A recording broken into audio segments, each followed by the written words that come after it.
Are you talking with me? Are you talking with me? Okay, let's fight.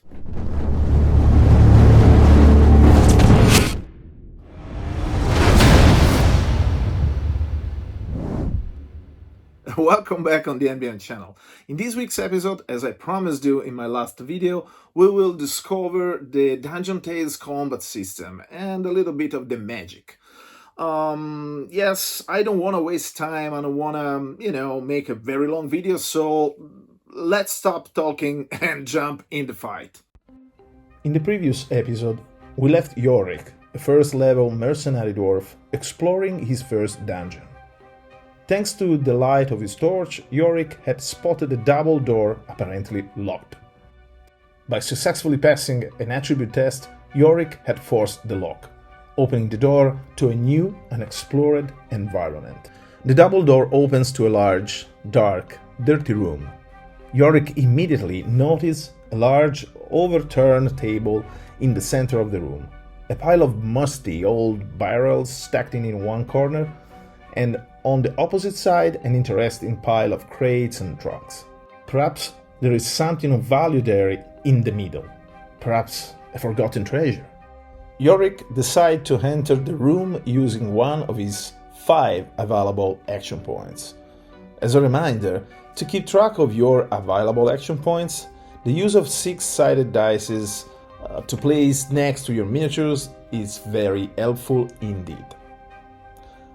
After a quick look around, Yorick noticed something moving behind the overturned table. As you enter in a new, unexplored environment, you make a series of dice rolls on special random tables to generate its contents, details, and most importantly, events. Yorick has just activated a random encounter. A goblin pops out from behind the table, ready to attack the dwarf. The combat begins. The initiative phase is crucial. First, we will have to roll Yorick's agility attribute die, to which we will add his experience level.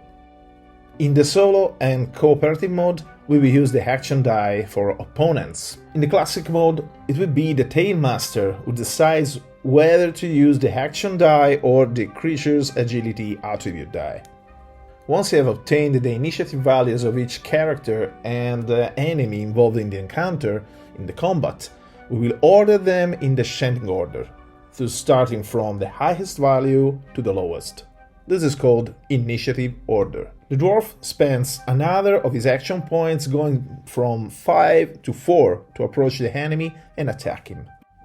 He moves in base contact with the enemy miniatures and makes his first attack.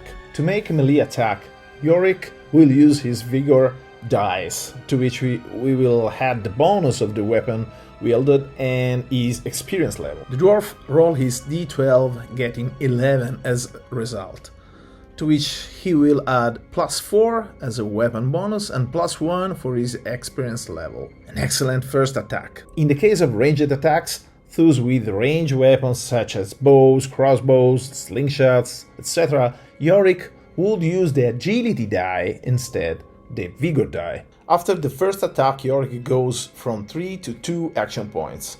He then decides to make a second melee attack, getting a total result of 10.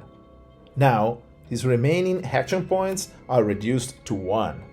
He decides to keep this last action point to defend himself against the goblin, in case it survives his 2 attacks. This goblin has only 2 action points. He used one of them to defend himself from the dwarf's first attack by thus rolling the action die, the d10 in the solo mode. He gets a 3 as a result, to which he adds +1 of his armor and +1 of his experience level. His total defense value is 5. Too little to resist Yorick's first violent attack, which inflicts as many as 8 hit points to the poor goblin. A very weak result to resist Yorick's first violent attack. Yorick inflicts 8 hit points with the first attack and another 10 hit points with the second, to which the damage of his weapon must be added, a d8 for each successful hit. The goblin succumbs under the dwarf's powerful attacks with no way out. If the goblin had better armor or protection, he could have broken an armor die and reduced or even ignored the wounds he suffered. But unfortunately for him, this is not his case. But what would have happened if Yorick had failed his first attack, even rolling a 1 on the Vigor attribute die and getting a fumble? When this happens, the attribute die will be re-rolled by adding the new result to the previous one. This total value will be added to the opponent's next attack on us. The goblin will have a +8 for his first attack against Yorick. Let's assume that Yorick also misses the second defense shot, leaving him with only 1 action point. The dwarf wisely decides to keep the last point to try to absorb the clumsy blow that gave a huge advantage to the goblin's first attack. The goblin makes his first attack going from 2 to 1 action point. He makes his attack and roll 5.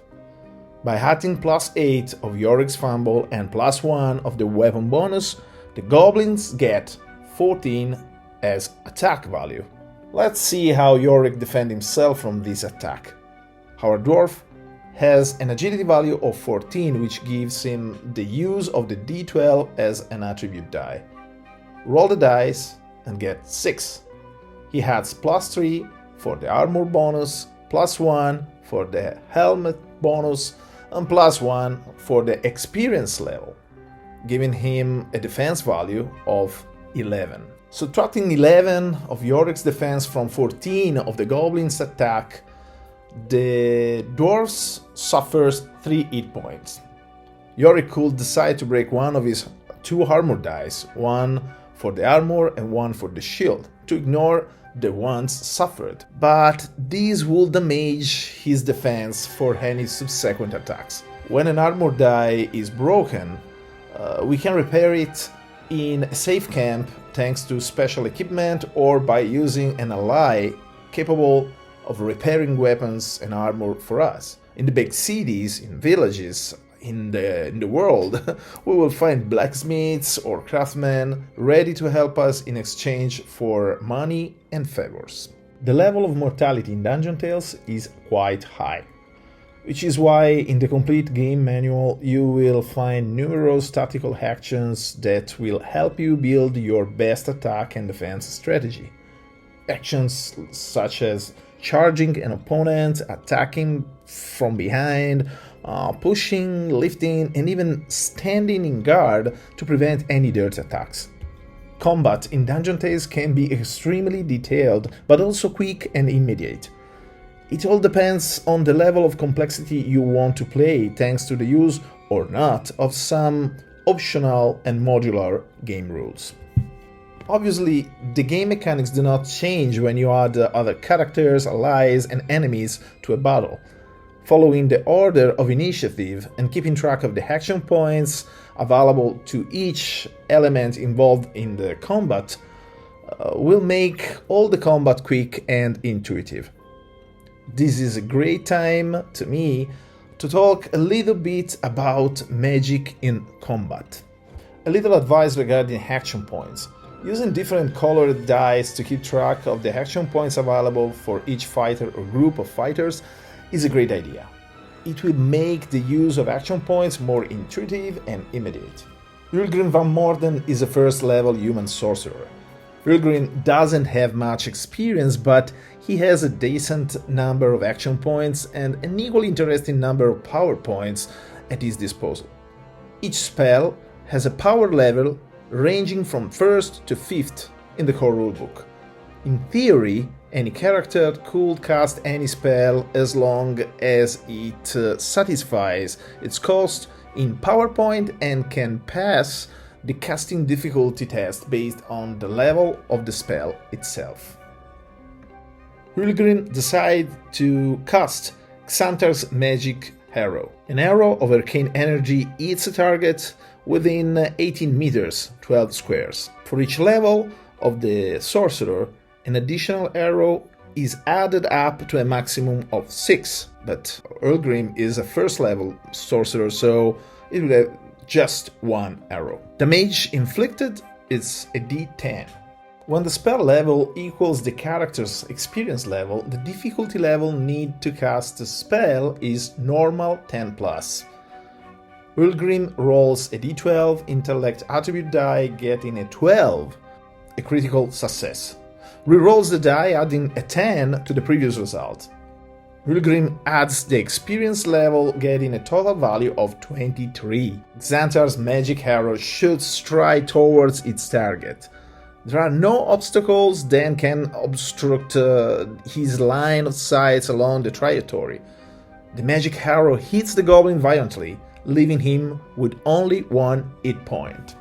As a first level spell, Earlgrim reduces its starting supply by 5 power points. Each level of magic consumes 5 power points, so, for example, a third level spell will consume 15 power points, and so on. But how do you recover power points? Simply resting in a safe camp. In Dungeon Tales, you can learn new magic to add to your arcane tomes or ancient breviaries. You can study under the guidance of mentors in guilds, in towers of high magic, and even in secret runic circles. There are 4 basic archetypes that use various forms of magic. The sorcerer, who uses arcane spells based on his intellect. The cultist, who uses ancient and dark divinatory prayers based on his reason. The shaman, who draws his power from the spirits of his ancestors and from the spiritual world around him using his intellect or reason. And finally, the storyteller, who, thanks to his music, acting, and poetry, manages to transform some of the magic of sorcerers and cultists into powerful spells. The storyteller cannot draw on the magic of shamans, and his magical power relies on influence.